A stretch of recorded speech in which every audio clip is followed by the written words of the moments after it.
Hello, my dear students. Once again, welcome to the JCBM College online classes.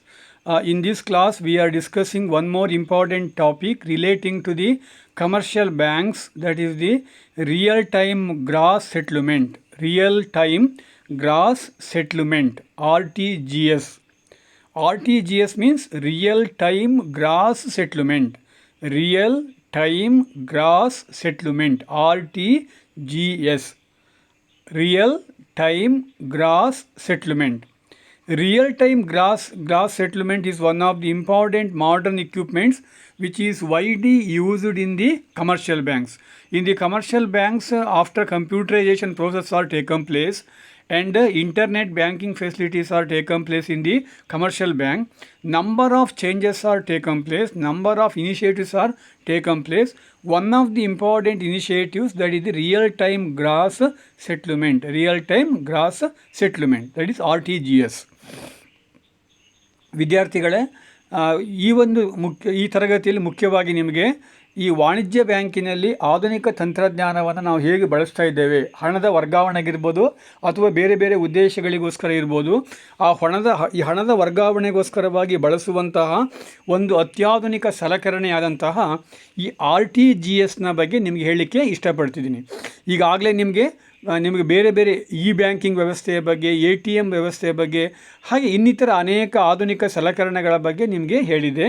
ಇವತ್ತಿನ ತರಗತಿಯಲ್ಲಿ ನಿಮಗೆ real time gross settlement, RTGS ಅಂದ್ರೇನು, real time gross settlement. ನೀವೆಲ್ಲರೂ ಕೂಡ ಹಣವನ್ನು ಇವತ್ತು ಒಬ್ಬರ ಖಾತೆಯಿಂದ ಇನ್ನೊಬ್ಬರ ಖಾತೆಗೆ ಅಥವಾ ಒಂದು ಊರಿಂದ ಇನ್ನೊಂದೂರಿಗೆ ಕಳಿಸ್ಬೇಕಾದ್ರೆ ಈ RTGS ಸೌಲಭ್ಯವನ್ನು ನೀವು ಬಳಸ್ಕೊಳ್ತೀರಿ. ಅನೇಕ ಜನ ನೀವು ಕೂಡ ಇದನ್ನು ಬಳಸ್ಕೊಳ್ತಾ ಇದ್ದೀರಿ. ಆದರೆ ಆ ಪ್ರಕ್ರಿಯೆ ಹೇಗೆ ನಡೆಯುತ್ತೆ, RTGS ಪ್ರಕ್ರಿಯೆ ಹೇಗೆ ನಡೆಯುತ್ತೆ ಅನ್ನೋದ್ರ ಬಗ್ಗೆ ನಮಗೆ ಏನು ಅರಿವಿಲ್ಲ. ಹಾಗಾಗಿ ನಿಮ್ಮ ಸಿಲೆಬಸ್ಸಲ್ಲಿ ಈ RTGS ಬಗ್ಗೆ ಒಂದಿಷ್ಟು ಮಾಹಿತಿಯನ್ನು ಕೊಡಲಿಕ್ಕೋಸ್ಕರವಾಗಿ ಈ ಒಂದು ಟಾಪಿಕನ್ನು ನಿಮಗೆ ಸೇರಿಸಿದ್ದಾರೆ. ಈ RTGS is one of the important modern type of reform measures introduced in the banking sector because of introduction of the modern technology in the banking services. In the fund transfer is one of the important functions of the commercial banks. Fund transfer from one account to another account, one place to another place. It is a common phenomena in the banking institution to transfer the fund from one account to another account, one place to another place. The RTGS facilities are very useful to the customer. Through the RTGS facilities, fund is easily transferred from one place to another place without any delay, only on the stipulated time. The fund is easily transferred from one account to another account, one place to another place. That is possible. ಇವತ್ತಿನ ದಿನಗಳಲ್ಲಿ ಹಣದ ವರ್ಗಾವಣೆ ಅಂತೇಳೋದು ಒಂದು ಸರ್ವೇ ಸಾಮಾನ್ಯ. ಇವತ್ತು ಯಾರೂ ಕೂಡ ನಗದನ್ನು ಒಂದು ಕಡೆಯಿಂದ ಇನ್ನೊಂದು ಕಡೆಗೆ ಸಾಗಿಸುವಂತಹ ಅಥವಾ ತೆಗೆದುಕೊಂಡು ಹೋಗುವಂಥ ದುಸ್ಸಾಹಸಕ್ಕೆ ಯಾರೂ ಕೂಡ ಕೈ ಹಾಕೋದಿಲ್ಲ. ಹಾಗಾಗಿ ಹಣವನ್ನು ಬ್ಯಾಂಕುಗಳ ಮೂಲಕ ವರ್ಗಾವಣೆ ಮಾಡುವಂತಹ ಒಂದು ವ್ಯವಸ್ಥೆ ನಮಗೆ ತೀರಾ ಅನಿವಾರ್ಯವಾಗಿ ಬೇಕಾಗಿದೆ. ಇವತ್ತು ವ್ಯಾಪಾರಿಗಳಿರ್ಬೋದು, ಕೃಷಿಕರಿರ್ಬೋದು, ಅಥವಾ ಸರ್ಕಾರಿ ಉದ್ಯೋಗಿಗಳಿರ್ಬೋದು, ಅಥವಾ ಸಮಾಜದ ಎಲ್ಲ ವರ್ಗದವರು ಕೂಡ ಹಣವನ್ನು ವರ್ಗಾಯಿಸುವಂತಹ ಒಂದು ಪ್ರಕ್ರಿಯೆಯಲ್ಲಿ ತಮ್ಮನ್ನು ತಾವು ತೊಡಗಿಸಿಕೊಂಡಿದ್ದಾರೆ. ಹಿಂದಿನ ಕಾಲದಲ್ಲಿ ಇದ್ದ ಹಾಗೆ ನಾವು ಯಾರೂ ಕೂಡ ನಗದನ್ನು ಇವತ್ತು ಒಂದು ಪ್ರದೇಶದಿಂದ ಮತ್ತೊಂದು ಪ್ರದೇಶಕ್ಕೆ ತೆಗೆದುಕೊಂಡು ಹೋಗಿ ನೀಡುವ ಪದ್ಧತಿ ಇಲ್ಲ. ಹಾಗೆ ಚೆಕ್ಕುಗಳ ಮೂಲಕವೂ ಕೂಡ ಹಣದ ವರ್ಗಾವಣೆ ಇವತ್ತು ತುಂಬ ಕಡಿಮೆ ಆಗಿದೆ. ಬ್ಯಾಂಕ್ ಡ್ರಾಫ್ಟ್ಗಳ ಮೂಲಕವೂ ಕೂಡ ಹಣದ ವರ್ಗಾವಣೆ ಕಡಿಮೆ ಆಗಿದೆ. ಹಣವನ್ನು ವರ್ಗಾಯಿಸಲಿಕ್ಕೆ ಇವತ್ತು RTGS ಸೌಲಭ್ಯವನ್ನು ವ್ಯಾಪಕವಾಗಿ ಇವತ್ತು ಬಳಸ್ತಾ ಇದ್ದಾರೆ. ಈ RTGS ಸೌಲಭ್ಯದ ಮೂಲಕ ಗ್ರಾಹಕರು ತಮ್ಮ ಖಾತೆಯಲ್ಲಿರುವ ಹಣವನ್ನು ಸುಲಭವಾಗಿ ತಾನು ಇಚ್ಛಿಸಿದಂಥ ವ್ಯಕ್ತಿಯ ಖಾತೆಗೆ ವರ್ಗಾವಣೆ ಮಾಡಲಿಕ್ಕೆ ಅವಕಾಶ ಇದೆ. ನಿಗದಿತ ಸಮಯದ ಒಳಗೆ ಆ ಹಣವನ್ನು ವರ್ಗಾಯಿಸುವಂತಹ ಒಂದು ವ್ಯವಸ್ಥೆ ಈ RTGS ಸೌಲಭ್ಯದಲ್ಲಿ ಇರುತ್ತೆ. ಹಾಗಾದರೆ ಈ RTGS ಸೌಲಭ್ಯ ಅಂದರೆ ಏನು ಎನ್ನುವಂತಹ ವಿಷಯದ ಬಗ್ಗೆ ನಾವೀಗ ಚರ್ಚೆ ಮಾಡಬೇಕು. The RT means real time, which express that as soon as bank receives the instruction, the process of transfer of money from one bank to another bank should be taken place. Real time, RT means real time, Real time means when the instruction from the customer is taken place, as soon as possible they initiate the transfer the fund from one bank to another bank. That is the RT, real time. Real time means with the help of the instruction, with the help of the written instruction from the customer, with the help of the written instruction from the customer through a proper channel, they receive the message from the customer. They initiate, a banker who initiate the transfer of fund from one bank to another bank, that is the real time. That is the meaning of real time. ಇಲ್ಲಿ RTGSನಲ್ಲಿ 4 English ಅಕ್ಷರಗಳಿವೆ, ವರ್ಣಮಾಲೆದು RTGS ಅಂತ. ಈಗ RT ಅಂದರೆ ಏನು? Real time, real time. ಹಾಗಾದರೆ real time ಅಂದ್ರೇನು?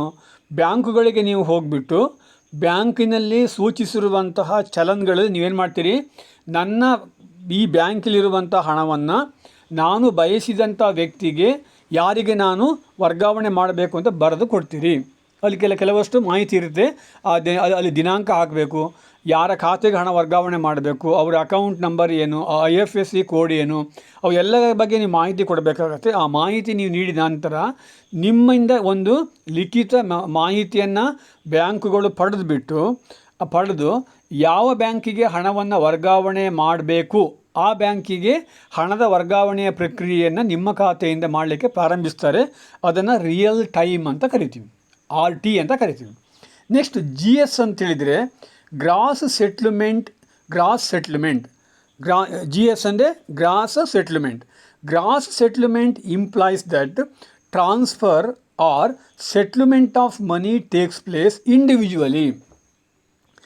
Gross settlement means the transfer of money taken place individually on the individual account. On the individual account, the settlement or the transfer taken place, that is the gross settlement. Gross settlements. ಈಗ RT ಆಯಿತು. ಈಗ GS ಅಂದೇನು? Gross settlement ಅಂಥೇಳಿ. Gross settlement ಅಂತ ಹೇಳಿದರೆ ವೈಯಕ್ತಿಕವಾಗಿ ಯಾರ ಖಾತೆಗೆ ನೀವು ಹಣವನ್ನು ಕಳಿಸಬೇಕು ಅಂದರೆ ವರ್ಗಾಯಿಸಬೇಕು, ಅವರಿಗೆ ಹಣವನ್ನು ವರ್ಗಾಯಿಸುವಂಥ ನೈಜ ಪ್ರಕ್ರಿಯೆ ಪ್ರಾರಂಭವಾಗುತ್ತೆ. ಅದನ್ನು ಗ್ರಾಸ್ ಸೆಟ್ಲ್ಮೆಂಟ್ ಅಂತ ನಾವು ಕರಿತೀವಿ. ಒಟ್ಟಿನಲ್ಲಿ RTGS ಅಂತ ಹೇಳಿದರೆ real time gross settlement. For the sake of implementation of RTGS, the mediation of the Reserve Bank of India is very, very important one. Without the mediation of RBI, the gross settlement process are taken place. Any bank would like to transfer the money from one bank to another bank through the RBI. It is the condition for RTGS settlement. RTGS ಸೌಲಭ್ಯವನ್ನು ಯಾವುದೇ bank ನೀಡಬೇಕಾದ್ರೆ, ಹಣವನ್ನು RTGS ಮೂಲಕ ವರ್ಗಾಯಿಸಬೇಕಾದ್ರೆ reserve ಬ್ಯಾಂಕಿನ ಮಧ್ಯಸ್ಥಿಕೆಯಿಂದಲೇ ನೀವು ಮಾಡಬೇಕಾಗತ್ತೆ. ಅದಕ್ಕೆ reserve bank ಪ್ರತ್ಯೇಕವಾದ ವ್ಯವಸ್ಥೆಯನ್ನು ಮಾಡಿದೆ. ಆ ರಿಸರ್ವ್ ಬ್ಯಾಂಕಿನ ಮಧ್ಯಸ್ಥಿಕೆಯಿಂದಲೇ ನೀವು RTGS ಸೌಲಭ್ಯವನ್ನು ಗ್ರಾಹಕರಿಗೆ ನೀಡಲಿಕ್ಕೆ ಪ್ರತಿಯೊಂದು ಬ್ಯಾಂಕಿಗೂ ಕೂಡ ಹಕ್ಕಿದೆ. ಈಗ ಫಾರ್ ಎಕ್ಸಾಂಪಲ್ ಕೆನರಾ ಬ್ಯಾಂಕಿಂದ ಸ್ಟೇಟ್ ಬ್ಯಾಂಕ್ ಆಫ್ ಇಂಡಿಯಾಗೆ ಹಣ ವರ್ಗಾವಣೆ ಆಗಬೇಕಾದ್ರೆ ಈ ಕೆನರಾ ಬ್ಯಾಂಕಿನಲ್ಲಿರುವ ಗ್ರಾಹಕ ಅಲ್ಲಿ ಹೋಗಿಬಿಟ್ಟು ಹಣವನ್ನು ವರ್ಗಾವಣೆ ಮಾಡಲಿಕ್ಕೆ ಮನವಿ ಸಲ್ಲಿಸಿದಾಗ ಆ ಮನವಿಯನ್ನು ಈ RTGS ಸೌಲಭ್ಯದ ಮೂಲಕ ಅಲ್ಲಿ RBIಗೆ ಸಲ್ಲಿಸಿಬಿಟ್ಟು ಮಾಹಿತಿ ಕೊಟ್ಟು RBI ಮೂಲಕವೇ ಇಲ್ಲಿ ಹಾಗೆ ಈ ಸ್ಟೇಟ್ ಬ್ಯಾಂಕಿಗೆ ಹಣ ವರ್ಗಾವಣೆ ಆಗಬೇಕಾಗುತ್ತೆ. ಹಾಗಾಗಿ ಇಲ್ಲಿ ರಿಸರ್ವ್ ಬ್ಯಾಂಕ್ ಆಫ್ ಇಂಡಿಯಾದ ಪಾತ್ರ ಬಹಳ ಮುಖ್ಯ. Next important concept for the RTGS facility, that is what are the required information must be required to implement the RTGS. What are the basic requirements for RTGS facilities? ಹಾಗಾದರೆ RTGS ಸೌಲಭ್ಯವನ್ನು ಪಡ್ಕೋಬೇಕಾದ್ರೆ ಏನೆಲ್ಲ ನಮಗೆ ಸೌಲಭ್ಯಗಳು ಬೇಕು, ಏನೆಲ್ಲ ಮೂಲಭೂತವಾದ ಅಂಶಗಳು ಬೇಕು ಅಂತ ನಾವೀಗ ನೋಡ್ತಾ ಹೋಗಬೇಕು. The first and foremost requirements for implementation of the RTGS, that is amount of money to be remitted. In the pay slip we mentioned that the amount of money must be remitted. How much of money is to be remitted? That is clearly mentioned in the challan given by the banker. That is the first and foremost information must be given to the banker. ಈಗ RTGS ಸೌಲಭ್ಯವನ್ನು ಪಡ್ಕೋಬೇಕಾದ್ರೆ ಏನೆಲ್ಲ ಮಾಹಿತಿಗಳನ್ನು ಬ್ಯಾಂಕುಗಳಿಗೆ ನೀವು ನೀಡಬೇಕು ಅಥವಾ ಬ್ಯಾಂಕುಗಳು ನಿಮಗೆ ಕೊಟ್ಟಂಥ ಚಲನ್ನಲ್ಲಿ ನೀವು ಭರ್ತಿ ಮಾಡಬೇಕು ಅಂತ ನಾವು ನೋಡ್ತಾ ಹೋದರೆ, ಮೊದಲನೇದು ಎಷ್ಟು ಹಣವನ್ನು ವರ್ಗಾಯಿಸಬೇಕು, ಅಂದರೆ ಹಣದ ವರ್ಗಾವಣೆ ಮಾಡಲ್ಪಡುವ ಹಣದ ಮೊತ್ತವನ್ನು ನೀವು ಬರಿಬೇಕು. ಎಷ್ಟು ಹಣ ವರ್ಗಾವಣೆ ಮಾಡಬೇಕು? 5,000, 10,000, 1,00,000, 2,00,000, ಗರಿಷ್ಠ 2,00,000ದವರೆಗೆ RTGS ಮಾಡ್ಬೋದು ಒಂದು ದಿನಕ್ಕೆ. ಆ ಹಣದ ಮೊತ್ತವನ್ನು ನೀವು ಸೂಚಿತ ಪ್ರದೇಶದಲ್ಲಿ ಸರಿಯಾಗಿ ನಮೂದಿಸಬೇಕು. ಅಲ್ಲಿ ಯಾವುದೇ ರೀತಿಯಲ್ಲಿ ಗೊಂದಲಕ್ಕೆ ಅವಕಾಶ ಇರದಂತೆ ಸರಿಯಾಗಿ ನಮೂದಿಸಬೇಕು. That is first and foremost information needed for RTGS facilities. The second important requirement, that is the account number of the remitting customer. The account number of the remitting customer, that is the customer whose account the amount to be declined. The account number of the customer, that is the second important requirements of RTGS facilities. RTGS ಸೌಲಭ್ಯವನ್ನು ಪಡ್ಕೋಬೇಕಾದ್ರೆ ನಾವು ಅಥವಾ ಬ್ಯಾಂಕ್ಗಳಿಗೆ ನೀಡಬೇಕಾದಂಥ ಎರಡನೇ ಮಾಹಿತಿ ಅಂದರೆ, ಯಾರ ಹೆಸರಿಗೆ ನೀವು ಹಣವನ್ನು ಕಳಿಸ್ತಾ ಇದ್ದೀರಿ ಅವರ ಅಕೌಂಟ್ ನಂಬರನ್ನು ನೀವು ಕಡ್ಡಾಯವಾಗಿ ನೀವು ಅಲ್ಲಿ ಬರೀಬೇಕಾಗತ್ತೆ. The third one is the name of the beneficiaries, name of the beneficiary bank and branch, name of the beneficiary bank and the branch, that is must be mentioned. ಮೂರನೇ ಪ್ರಮುಖವಾದ ಅಂಶ ಏನು ಅಂತ ಹೇಳಿದರೆ, ಯಾವ ಬ್ಯಾಂಕಿನಲ್ಲಿ ನೀವು ಹಣವನ್ನು ಕಳಿಸ್ತಾ ಇದ್ದೀರೋ ಆ ಕಸ್ಟಮರ್ನ ಖಾತೆ ಇದೆ. ಈಗ ಫಾರ್ ಎಕ್ಸಾಂಪಲ್ ಬೆಂಗಳೂರಿನ ಜಯನಗರ ಅಲ್ಲಿರುವಂಥ ಕರ್ನಾಟಕ ಬ್ಯಾಂಕ್ ಅಂತೇಳಿ ಅಲ್ಲಿ ಬರೀಬೇಕಾಗತ್ತೆ. ಆನಂತರ ನೀವು ಅಲ್ಲಿ ಆ ಕಸ್ಟಮರ್ ಹೆಸರೇನು, ಅವ್ರ IFSC ಕೋಡ್ ಏನು, ಹಾಗೆ ಆ ಬ್ಯಾಂಕಿನ IFSC ಕೋಡ್ ಏನು, ಅವ್ರ ಅಕೌಂಟ್ ನಂಬರ್ ಎಲ್ಲ ಬರೀಬೇಕಾಗತ್ತೆ. ಆ ಯಾವ ಬ್ಯಾಂಕಿಗೆ ಮತ್ತು ಯಾವ ಬ್ರ್ಯಾಂಚಿಗೆ ಹಣವನ್ನು ಕಳಿಸ್ತಾ ಇದ್ದೀರಿ ಅದರ ಬಗ್ಗೆಯೂ ಕೂಡ ನೀವು ಇಲ್ಲಿ ಮಾಹಿತಿ ನೀಡಬೇಕಾಗುತ್ತೆ. That is third important requirements. The fourth important requirement, that is the IFSC code. IFSC means Indian financial system code. IFSC ಅಂದ್ರೇನು? Indian financial system code. Every bank have separate IFSC code. That IFSC code must be mentioned. ಪ್ರತಿಯೊಂದು ವಾಣಿಜ್ಯ ಬ್ಯಾಂಕುಗಳಿಗೂ ಕೂಡ ಒಂದು IFSC code ಇರುತ್ತೆ. IFSC code ಅಂದ್ರೇನು? Indian financial system code, IFSC, Indian financial system code ಎನ್ನುವಂಥ ಕೋಡನ್ನು ಪ್ರತಿ ಬ್ಯಾಂಕಿನ ಬ್ರಾಂಚ್ಗಳಿಗೂ ಕೂಡ ನೀಡಲಾಗುತ್ತೆ. ಆ ಕೋಡನ್ನು ನೀವು ಇಲ್ಲಿ ನಮೂದು ಮಾಡಬೇಕಾಗತ್ತೆ. That is the another important requirements. The next important requirement, that is the name of the beneficiary customer. ಇಷ್ಟೆಲ್ಲ ಬರೆದ ನಂತರ ಯಾರ ಹೆಸರಿಗೆ ಹಣ ಕಳಿಸ್ಬೇಕು ಆತನ ಹೆಸರನ್ನು ಸ್ಪಷ್ಟವಾಗಿ ನಮೂದಿಸಬೇಕು. ಆತನ ಬ್ಯಾಂಕ್ ಖಾತೆಯಲ್ಲಿ ಯಾವ ರೀತಿ ಹೆಸರಿದೆ ಅದೇ ರೀತಿಯಲ್ಲಿ ಇನಿಷಿಯಲ್ಲು ಮತ್ತು ಹೆಸರನ್ನು ನೀವು ನಮೂದಿಸಬೇಕು. ಅಂದರೆ ಆತನ ಬ್ಯಾಂಕ್ ಖಾತೆಯಲ್ಲಿರುವಂಥ ಹೆಸರಿಗೂ ನೀವು ಬರೆಯುವಂಥ ಹೆಸರಿಗೂ ತಾಳೆ ಆಗಬೇಕು. ಹಾಗೆ ಇನಿಷಿಯಲಲ್ಲಿ ಯಾವುದೇ ವ್ಯತ್ಯಾಸ ಇರಬಾರ್ದು. ಮೊದಲು ಇನಿಷಿಯಲ್ ಬರೀಬೇಕು. ಅಂದರೆ ಬ್ಯಾಂಕ್ ಖಾತೆಯಲ್ಲಿ ಮೊದಲು ಇನಿಷಿಯಲ್ ಇದ್ದರೆ ಮೊದಲ ಇನಿಷಿಯಲ್ ಬರೀಬೇಕು. ಅಲ್ಲಿ ಯಾವುದೇ ಲೆಟರ್ಸನ್ನು ಮಿಸ್ ಆಗೋ ರೀತಿಯಲ್ಲಿ ನೀವು ಬರೀಬೇಕಾಗತ್ತೆ. That is one of the important requirements. The next important requirement, that is the account number of the beneficiary customer. ಈಗ ಅಕೌಂಟ್ ನಂಬರ್ ಅಂದರೆ ಬೆನಿಫಿಷರಿ ಯಾರಿದ್ದಾರೆ, ನೀವು ಯಾರಿಗೆ ಹಣ ಕಳಿಸಿದ್ದೀರಿ ಅವರ ಅಕೌಂಟ್ ನಂಬರನ್ನು ಬರೆಯೋದು ಸಹಜವಾಗಿರುತ್ತೆ. Next, any information that remitted customer wants to turn from the other end. ಏನಾದರೂ ನಿಮಗೆ ಮಾಹಿತಿ ಕೊಡಬೇಕಾದ್ರೆ, ಸಂದೇಶವನ್ನು ಕಳಿಸ್ಬೇಕಾದ್ರೂ ಕೂಡ ನೀವು ಅಲ್ಲಿ ಮೆನ್ಷನ್ ಮಾಡ್ತೀರಿ. ಫಾರ್ ಎಕ್ಸಾಂಪಲ್, ಈಗ ನೀವು ಫೋನ್ಪೇಯಲ್ಲಿ, ಗೂಗಲ್ ಪೇಯಲ್ಲಿ ಹಣ ಪಾವತಿ ಮಾಡಬೇಕಾದ್ರೆ ಕೆಳಗಡೆ ಒಂದು ನೋಟ್ ಬರಿಬೋದಲ್ವ, ಅದೇ ರೀತಿ RTGS ಅಲ್ಲೂ ಕೂಡ ಏನಾದರೂ ಸಂದೇಶ ಯಾವ ಉದ್ದೇಶಕ್ಕೋಸ್ಕರವಾಗಿ ನೀವು ಹಣವನ್ನು ಕಳಿಸ್ತಾ ಇದ್ದೀರಿ ಎನ್ನುವುದನ್ನು ಕೂಡ ಇಲ್ಲಿ ಮೆನ್ಷನ್ ಮಾಡಲಿಕ್ಕೆ ಅವಕಾಶ ಇರುತ್ತೆ. These are the basic requirements must be fulfilled before RTGS facilities obtained by the customer. ಈ ಎಲ್ಲ ರೀತಿಯ ಸೌಲಭ್ಯಗಳನ್ನು, ಈ ಎಲ್ಲ ರೀತಿಯ ಮಾಹಿತಿಗಳನ್ನು ನೀವು ಕೊಟ್ಟಾಗ ಮಾತ್ರ RTGS ಸೌಲಭ್ಯವನ್ನು ನೀವು ಪಡ್ಕೊಳ್ಳಿಕ್ಕೆ ಸಾಧ್ಯವಾಗುತ್ತೆ. RTGS ಸೌಲಭ್ಯವನ್ನು ಪಡ್ಕೊಳ್ಳಿಕ್ಕೆ ಈ ಎಲ್ಲ ಮಾಹಿತಿಗಳನ್ನು ನೀವು ಕಡ್ಡಾಯವಾಗಿ ಬ್ಯಾಂಕ್ನಲ್ಲಿ ನೀವು ಕೊಡಬೇಕಾಗುತ್ತೆ. Next, some of the special characteristics of the RTGS facilities. When compared to the other type of money transfer, the RTGS facilities have some special character.